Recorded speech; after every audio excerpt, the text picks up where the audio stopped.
I think what we're trying to do when we look at the city of Winter Haven and where we are, we have no expectation of being larger than the city of Lakewood. They've done a very, very good job with their opportunities, and what we're trying to do is take advantage of the opportunities available for the city of Winter Haven. Size, in this instance, really doesn't matter. It's so much more important from a quality point of view to be premier, to be distinct, to be the chain of Lake City, and have a very high service level. And as you all know, with this economy and what we've been going through with property tax reform and those kinds of things, it's a very challenging period because we truly are having to do much, much more with much, much less. And the things on the horizon for local governments do not look positive. Chris, you're very aware of what's going on in Tallahassee as it affects your business and your company, and it's just a very tough environment for us to deal with. But from an investment in the community point of view, you heard me say earlier, around $130+ million over the last several years. This year's budget has $43 million and some change set aside for infrastructure improvements. The 5-year capital CIP is about $163 million. And you see us really deal with two numbers for the CIP. The 163 is actually City of Winter Haven projects. The other number that you see published in the paper often, and the one you see the City Commission approve, that's for concurrency. That includes what the county is doing in the Winter Haven area.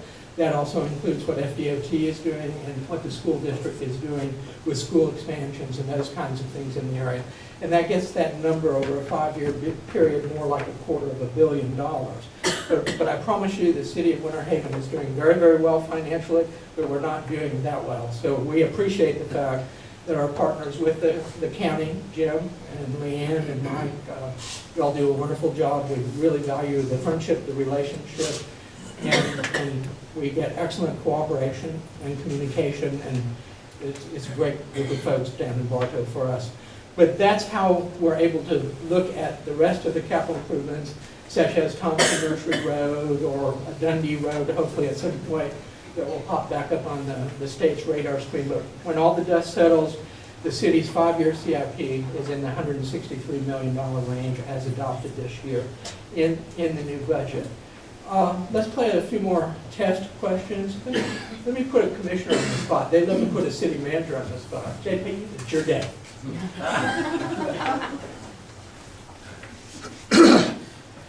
Tell me who is the largest taxpayer in the city of Winter Haven this year. Don't say David Green because Pat's working for me now. We're in the hospital? No. State Farm? Neither. It's the folks from Bentonville, Arkansas. Wow. Yes, their taxable value in the city of Winter Haven is $50 million. That's the 2 supercenter stores, both of which are relatively brand new, and then the distribution center up on Lucerne Park Road. Number 2 will really surprise you. Mike, jokingly, of course, you're out of the barrel here soon. Who's second? You were there recently. Oh, let me see. You walked the steps. You walked the steps. Carlton Arms. Carlton Arms. That apartment project out there in round numbers has 1,000 units. Their taxable value for the city of Winter Haven and therefore the school district and Polk County, $36,712,000 is what the taxable value of that property is. Okay, Chris, this is an easy one.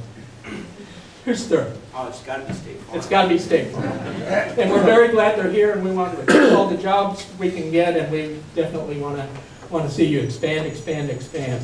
State Farm is $29,532,000 in taxable value. Another new business that might surprise you a little bit. Let's see. Cindy, you probably know this one. I think you worked very closely with us on bringing this business into Winter Haven. It's located nicely. Out in the park, Yes, ma'am. the piping. Yes, Hanson Pipe and Products. I probably wasn't as nice to them as I should have been at the time. So that's one of my screw-ups. I have a regret. I should have treated them better than I did. $16,290,000 is their taxable value. And again, these are examples of folks that are heavily invested in Winter Haven, and we appreciate those tax revenues and the other sources of revenue we get from them. The fifth largest, anyone want to hazard a guess? This one surprised me when I looked it up. Derek, you've been quiet. You love to be an expert. Come on, man.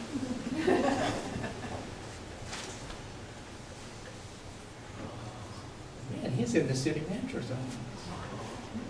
Leading by example. That would be my fault. Lake Ashton 2 Community Development District. $15,710,000. So those are our top five. Some of our top five or top three departments that go through money like crazy. Because we all do, like, quote, drunken sailors, right? We're in government. Police budget this year, $9.4 million. Fire, $6.2 million. Quality of life department, leisure services, $5.2 million.